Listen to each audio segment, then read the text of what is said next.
누가복음 9장 10절에서 11절 신약성경 106쪽입니다.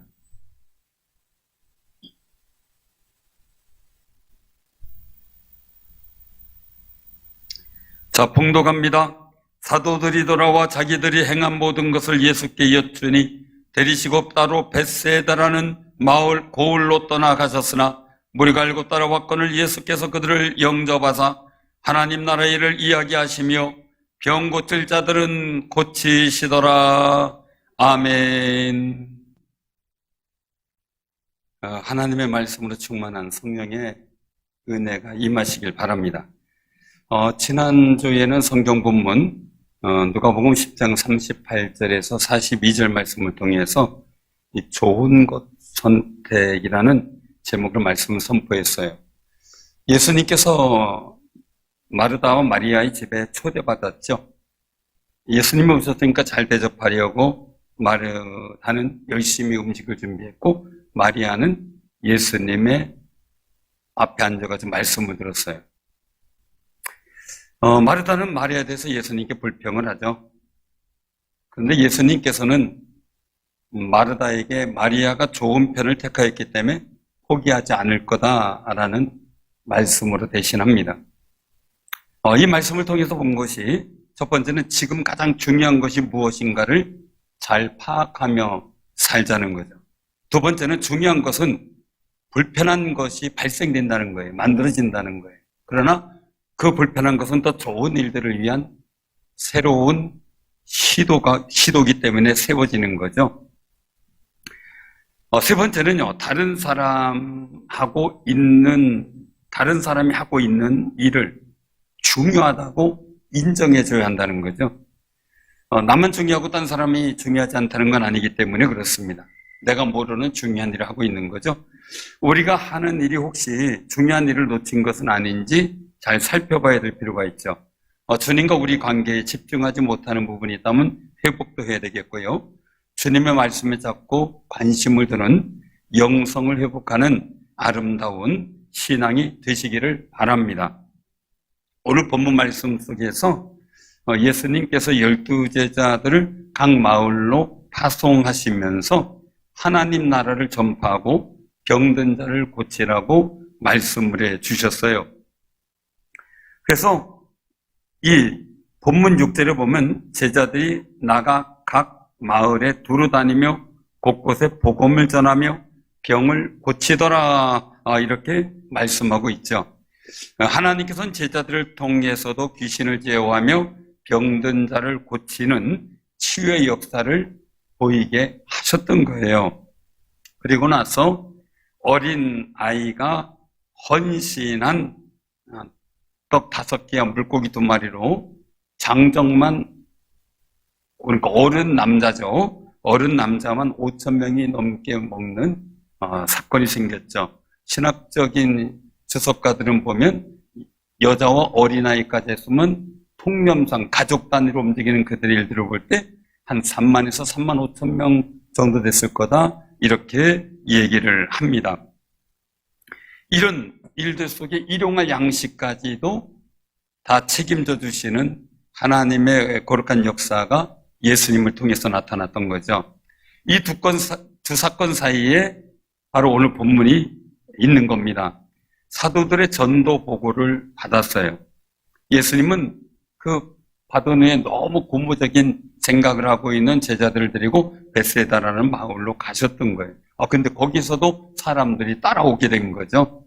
그래서 예수님께서 귀찮고 힘들 수도 있는데 영접하시고 만나 주셨어요. 그리고 나서 오늘 본문 말씀에 보니까 하나님 나라의 일을 이야기하며 병 고칠 자들을 고치시더라 이렇게 말씀하시죠. 오늘 본문 말씀을 통해서 우리가 두 가지를 알고 우리가 믿으면 여러분들에게 귀한 은혜와 역사가 넘칠 줄로 믿으시기를 바랍니다. 첫 번째는요, 하나님의 나라를 알아야 한다는 겁니다. 하나님의 나라는 예수님께서 전하신 복음의 핵심 메시지예요.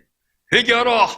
천국이 가까웠느니라 하고 말씀하죠. 마태복음에서는 이 하나님의 나라를 천국, 그리고 또 하늘나라, 아버지의 나라라는 표현으로 언어를 사용하고 있어요. 근데 여기서 나라라고 하는, 하나님의 나라, 이 나라라고 하는 일들을 헬라 원어로 보면 바실레이아예요. 바실레이아. 근데 이 바실레아라는 단어 속에 들어가 있는 의미가 있어요. 첫 번째는요, 이 나라의 의미에 한 통치자가 다스리는 영역을 말해요. 영토의 개념일 수도 있지만 영향력을 주는 개념이에요. 대한민국은 대통령이 있죠. 거기에 영토도 있잖아요. 이 하나님의 통치를 요한계시록 21장 3절에서 보면 내가 들으니 보좌에서 큰 음성이 나서 이르되 보라 하나님의 장막이 사람들과 함께 있으며 하나님이 그들과 함께 계시리니 그들은 하나님의 백성이 되고 하나님은 신이 그들과 함께 계셔서 라고 말씀하고 있어요. 이제 천국이 되면 하나님께서 모든 걸 통치하시는 그 역사에 대해서 요한계시록에 말씀한 겁니다. 두 번째는요, 통치자가 다스리는 백성이 있어야 하는 거죠. 대한민국은 대통령이 있고 국민이 있잖아요. 하나님의 나라는 하나님의 택하심과 부르심으로 예수님의 보혈로 구속받은 사람들이 바로 하나님의 백성이에요. 하나님의 백성들은 분명히 하나님의 택하심을 믿어야 돼요. 그리고 내가 예수 그리스도의 보혈로 깨끗하게 되었고 그 예수님 영접함으로 하나님의 자녀가 되는 권세를 가지고 있다는 사실을 믿음으로 확신하시기 바랍니다. 이거는 우리가 정말 마음속에 간직하고 되새겨야 될 거룩한 권세요. 그리고 자격인 거죠. 그런데 이 하나님의 백성들은 하나님의 통치에 참여도 한다는 거예요. 하나님의 통치. 계시록에도 나오지만 누가복음 22장 30절에 보면요. 예수님께서 하신 말씀인데요. 너희로 내 나라에 있어 내 상에서 먹고 마시며 또는 보좌에 앉아 이스라엘 12지파를 다스리게 하려 하노라라고 제자들에게 말씀하셨어요. 사실 통치에 참여한다는 게 굉장히 중요하죠. 왜냐하면 창세기 1장 28절에 보면 하나님께서 태초의 사람인 아담과 하와에게 복을 주시거든요. 근데 그 복 주시는 걸 보면 생육하고 번성하여 땅에 충만하라, 땅을 정복하라, 그리고 바다의 물고기와 하늘의 새와 땅에 움직이는 모든 생물을 다스리라 그렇게 말씀하세요. 다스리는. 하나님께서 주신 복 중에서 이 다스림의 권세가 있는 복을 말씀하세요. 하나님께서 에덴 동산에 들어가게 하시고 선악을 알게 하는 열매를 먹지 않고 잘 지키는 하나님의 말씀에 순종을 하면 하나님의 통치에 순응하며 살면 그 다스림의 권세는 유효한 거예요. 언제든지 유효해요. 그런데 아담과 하와가 하나님 말씀을 어겼죠. 불순종했죠. 그래서 다스림의 권세를 상실해버리죠. 그런데 예수님의 십자가의 사건과 부활로 이 다스림의 권세가 다시 회복되고 있다는 겁니다. 그 완성이요, 주님 나라 올 때 우리가 다스림의 권세를 다시 부여받게 된다는 거죠. 사랑하는 성도 우리 꼭 기억하시기 바랍니다. 우리에게도 그런 하나님 나라의 놀라운 권세가 있음을 확신하시기를 바랍니다. 세 번째 이 단어 속에 들어간 의미예요. 하나님의 통치를 받아들이고 그러니까 인정하고 받아들이는 사람에게 그 나라에 들어갈 복이 임한다는 거죠. 천국에 들어갈 은혜가 있는 거죠.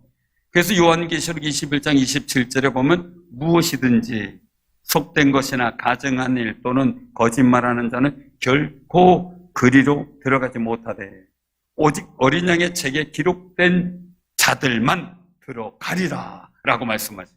이 어린 양의 생명책에 기록된 자들, 즉 예수 그리스도를 영접하고 그 믿음 속에 살아가는 사람들만 들어간다는 거죠. 사랑하는 성도님들, 이게 하나님의 나라의 거룩한 이 나라라고 하는 바실레 속에 들어가 있는 의미입니다. 하나님 나라에 대한 성경적 의미는 이 세 가지를 모두 포함하죠. 그리고 하나님의 나라는 하나님을 대적하는 악한 악한 사단의 세력을 물리치기 위해 예수 그리스도 안에서 역사하시는 하나님의 주권적 통치예요. 그 주권적 통치에 우리도 동참하는 거죠. 귀신을 물리치고 병마를 물리치고 저주를 끊어버리는 그런 아름다운 역사를 우리가 만들어가는데 주님과 같이 그 다스림의 통치에 함께하는 귀한 사람으로 선택받고 부름받은 겁니다. 사랑하는 성도님들, 예수님을 믿고 영접한 사랑하는 성도님들에게는 하나님이 다스리기 위해 친히 택하시고 불러신 정말 귀하고 귀한 백성입니다. 그리고 하나님의 자녀된 권세를 가진 귀한 분들이에요. 귀한 분들. 그러니 옆에 분들하고 인사 나누세요. 기 피고 삽시다. 기죽어 살지 말고 기 피고 삽시다. 하나님의 백성들은 하나님께서 통치하시는 능력의 영역 안에 들어있다고 우리는 고백하고 살아가야 돼요. 하나님의 통치하심 속에 있다. 그런데 이 하나님의 나라를 시간적으로 보면요, 현재와 종말이 있어요. 그래서 첫 번째 현재적 시간으로 보게 되면 예수 그리스도께서 이 땅에 오셔서 십자가에 죽으시고 부활하심으로, 이거 초림이라 그러죠. 신학적으로 초림. 그때 하나님의 나라는 이미 이 땅에 임하였다. 그래서 예수님께서 천국에 가까이 왔다라고 말씀하는 거죠. 사단에게 굴복하여 죄와 고통의 아픔 그리고 죽음으로 신음하던 하나님의 피조물의 백성들, 그 백성들을 위해 예수 그리스도께서 이 땅에 오셔서 귀신들을 축출하시고 병마를 끊어버리면서 하나님의 나라가 임재하셨다는 것을 선포하신 겁니다. 예수님 마태복음 12장 28절에서 내가 하나님의 성령을 힘입어 귀신을 쫓아내는 것이면 하나님의 나라가 이미 너에게 임하였느니라 하고 선언하셨어요. 사랑하는 성도 꼭 기억하시기 바랍니다. 하나님의 나라는 이미 임해 계십니다. 두 번째는 종말적 시각이에요. 하나님의 나라는 아직 완성되지 못했다라는 거죠. 주님이 재림하셔서 완성한 그 처소를 가지고 올 때 그때가 완성의 날입니다. 그때가 또 심판의 날이기도 하죠.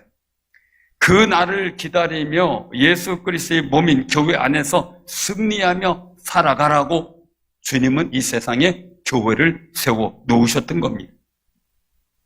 예수님 안에 거할 때에 성령께서 지켜주시고 인도하시고 강하게 견인해 주시는 줄로 믿으시길 바랍니다. 하나님의 나라는 사단의 권세를 최종적으로 멸망시키기 위한 예수 그리스도의 재림과 함께 심판의 권세로 영광 중에 임재하게 되시는 겁니다. 이게 종말적 시각의 바로 하나님의 나라입니다.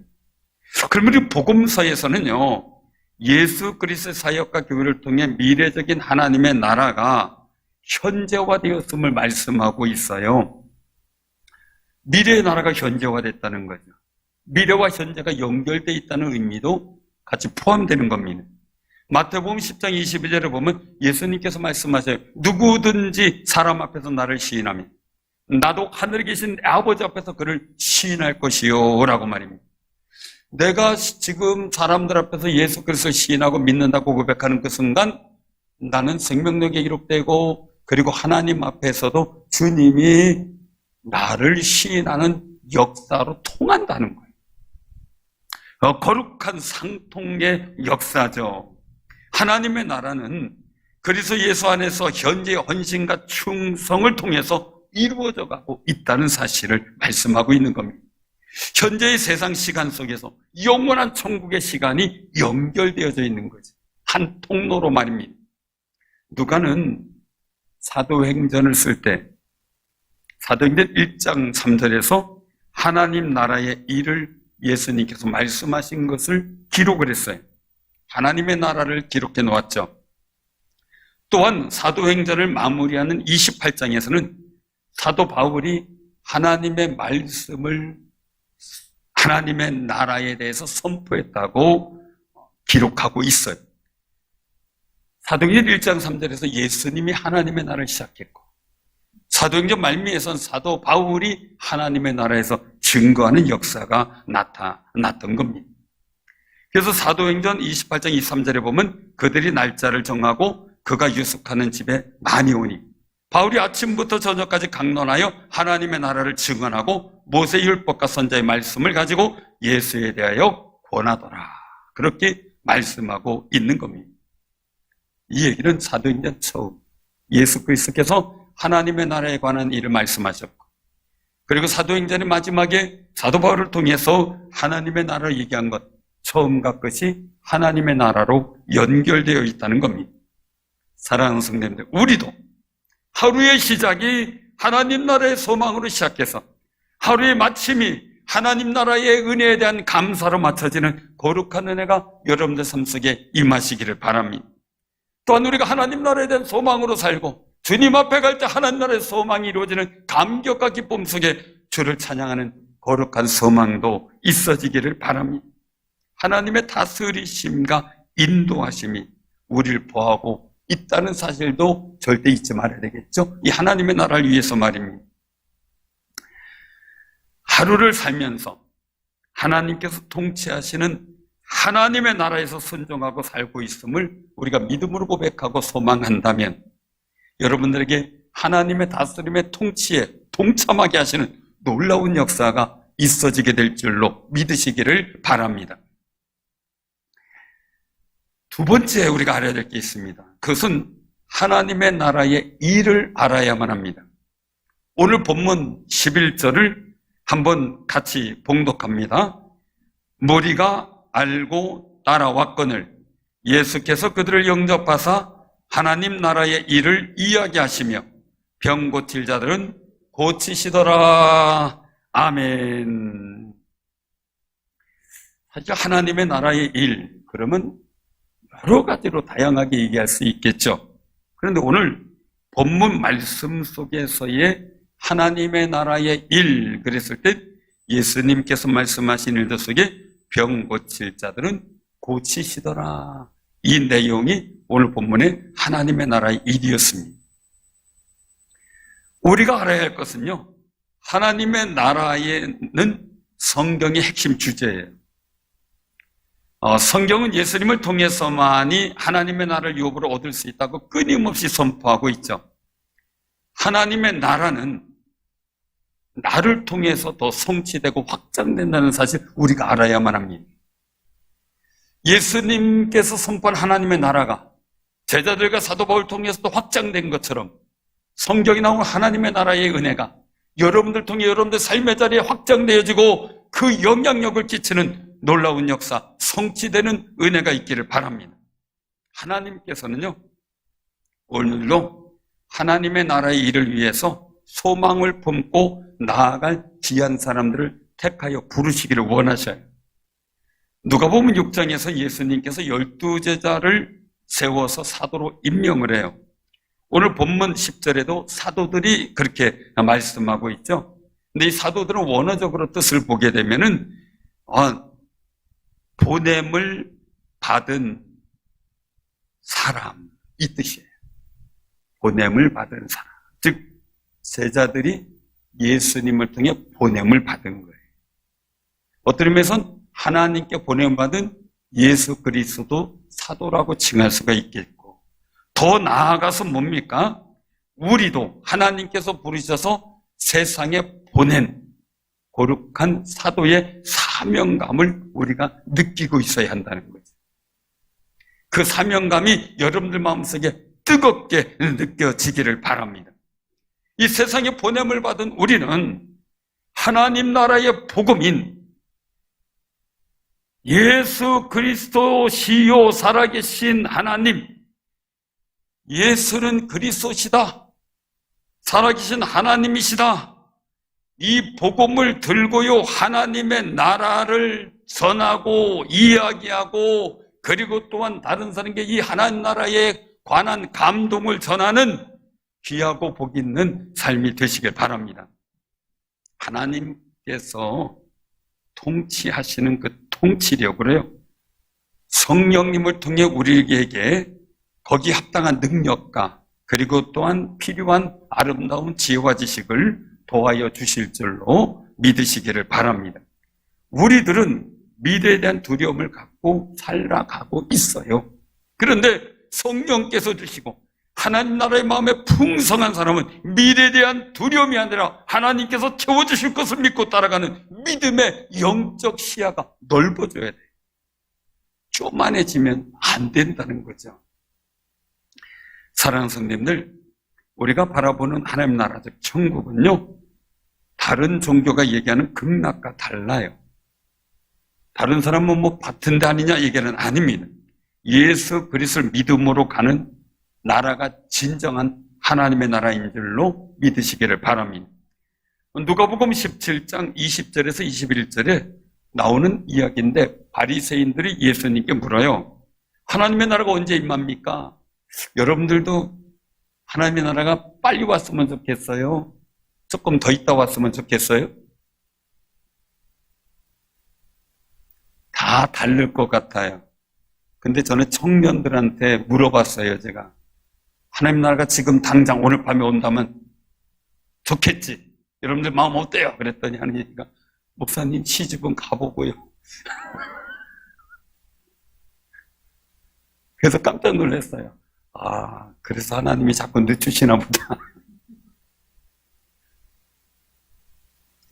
어떤 할머니는 80세가 넘으셨던 분이었어요. 한 15년 전에 물었어요. 오늘 밤에 주님 오시면 좋겠죠? 그랬더니 목사님 먹고 싶은 게 아직 많아요.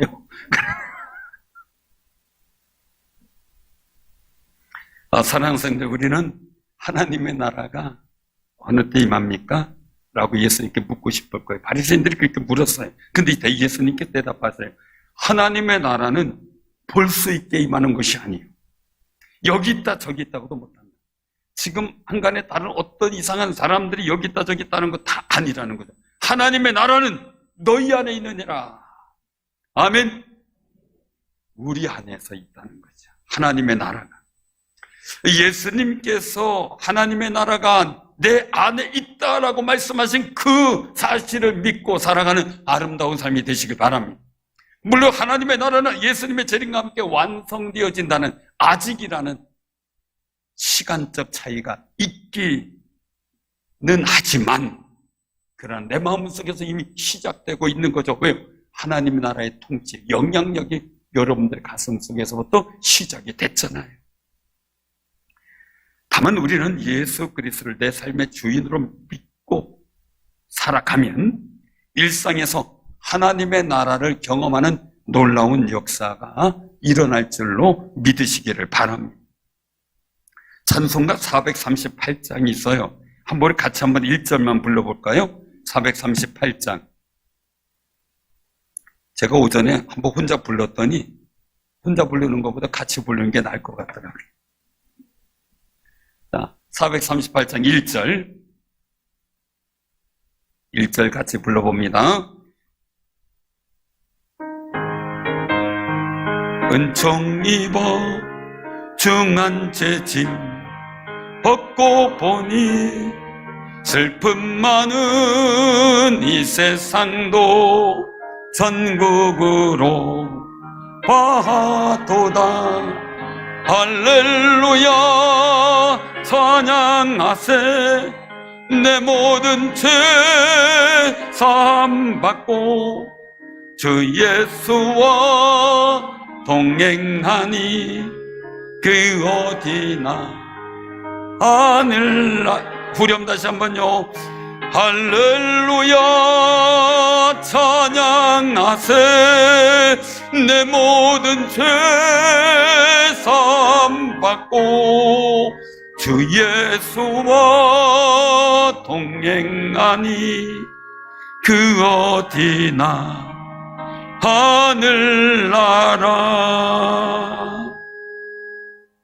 사랑하는 성도님들, 하나님의 나라를 가슴에 품고 살아가는 귀한 분들입니다.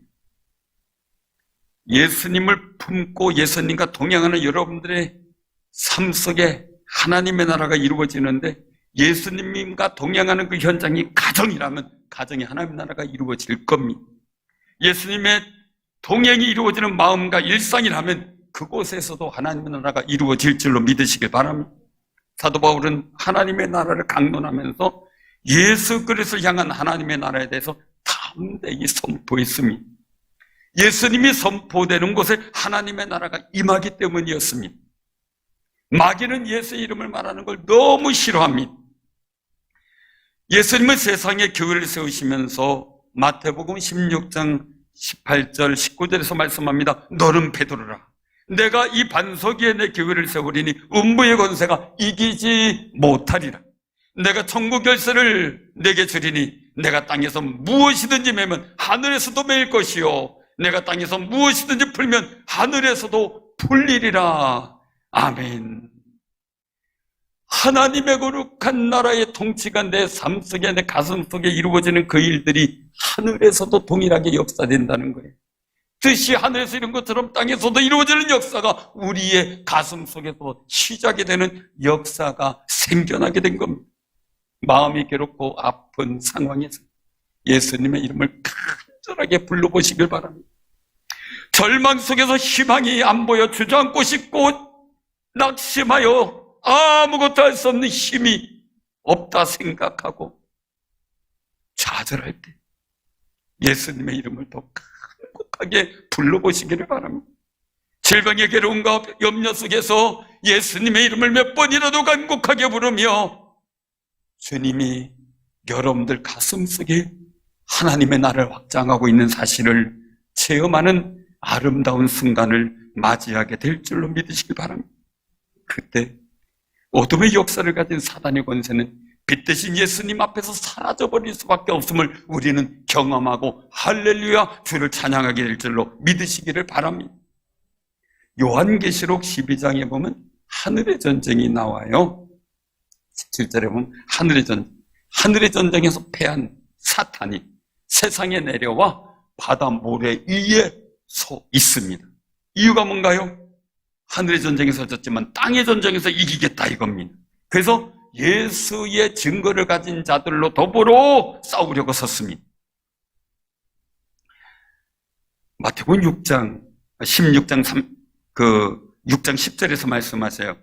예수님께서 주기도문을 제자들에게 가르쳐준 부분이 나오는데 나라가 임하시며 뜻이 하늘에서 이룬 것처럼 땅에서도 이루어지이다 라고 우리가 주기도문에서 늘 기도하는 그 내용을 가르쳐 주셨어요. 마태복음 6장에서 말이에요. 사랑하는 성도님, 하늘의 전쟁에서 하나님이 이기셨어요. 하늘에서 이긴 것처럼 이 땅에도 이루어지게 승리하게 하옵소서 기도할 수 있는 간절한 용기가 있기를 바랍니다. 예수님께서는 요한복음 16장 33절에서 말씀하세요.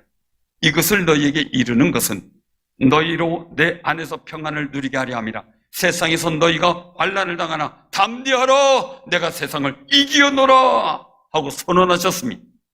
예수님께서 하늘에서만 이긴 게 아니라 이 땅에서도 이기셨습니다. 십자가의 죽으심으로 실패한 것 같지만 부활하심으로 승리하셨고 그 생명의 빛 때문에 거룩한 역사로 말미암아 사단은 숨도 못 쉬게 됐던 겁니다. 사랑하는 성도님들, 이 땅에서 예수님의 승리가 예수님을 영접한 여러분들에게도 이루어져 담대하게 세상을 이기며 하나님의 나라의 통치 역사를 보여주는 귀한 승리자들 되시기를 바랍니다. 그래서 예수님은 하나님 나라의 일을 이야기하시면서 병을 고쳐주셨습니다. 이 말씀은 하나님의 나라의 일은 예수님의 치유 사역도 포함된다는 사실을 말씀하고 있는 거죠. 아담과 하와는 불순종으로 사단에게 져서 죄와 사망과 질병과 고통을 인류에게 안겨주고 말았습니다. 예수님은 이 땅에 오셔서 고난받으시고 십자가에 죽으셔서 그리고 난 사흘 만에 부활하심으로 말미암아 우리의 죄와 사망의 질고를 다 폐지해 버리셨습니다. 저주도 폐지해 버리셨습니다. 사단의 어두움의 권세를 끊어버리신 겁니다. 이사야서 53장 5절에 보면 말씀하죠. 그가 찔림을 우리의 허물 때문이요 그가 상함은 우리의 죄악 때문이라. 그가 징계를 받음으로 우리가 평화를 누리고 그가 책지기에 맞음으로 우리가 나음을 받았도다. 이런 사실을 확실히 믿으시기를 바랍니다. 예수님께서 나의 허물을 담당하시려고 책지기에 맞으셨습니다. 우리가 낫도록 하기 위해서 질병의 모든 사단의 저주일들을 끊어버리기 위해서 주님이 책지기에 맞으셨습니다. 그 사실을 믿는 여러분들에게 놀라운 주님이 오늘 말씀하신 고칠 자들은 고치더라 하시는 그 거룩한 하나님의 일이 일어나기를 소원하시길 바랍니다. 그대로 이루어지기를 바랍니다. 그런데 내 몸에 질병은 아직 진행 중일 수 있습니다. 왜요? 이 미화 아직 있기 때문에 그렇죠. 그러나 우리가 하나님 말씀을 믿고 받아들여서 하나님의 나라의 일을 마무리 짓는 거룩한 하나님의 통치에 동참하는 귀한 동참자들이 되시기를 바랍니다. 우리가 또한 함께 어려운 사람들 위해서 기도해 주고요, 함께 하나님의 거룩한 역사를 위해서 힘내라고 격려도 해주고요, 함께 중보 기도해 주는 아름다운 역사가 있어지기를 바랍니다. 하나님의 나라는 지금 예수님을 통해서 사랑하는 성도님들 마음속에 임했습니다. 이제 하나님의 나라의 일을 우리가 해나가야 될 때입니다. 그래서 첫 번째, 하나님의 나라를 하나님이 통치하신다는 사실을 알아야만 합니다. 우리는 그 통치에 동참할 수 있는 자격과 권세가 있는 사람이라는 것도 우리가 믿어야만 합니다. 두 번째는 하나님의 나라의 일을 알고 성취해 나가야만 합니다. 하나님의 나라의 일을 우리가 마무리 짐으로 하나님의 복된 이야기를 만들어가는 귀한 승리자들 되시기를 바랍니다. 기도하겠습니다.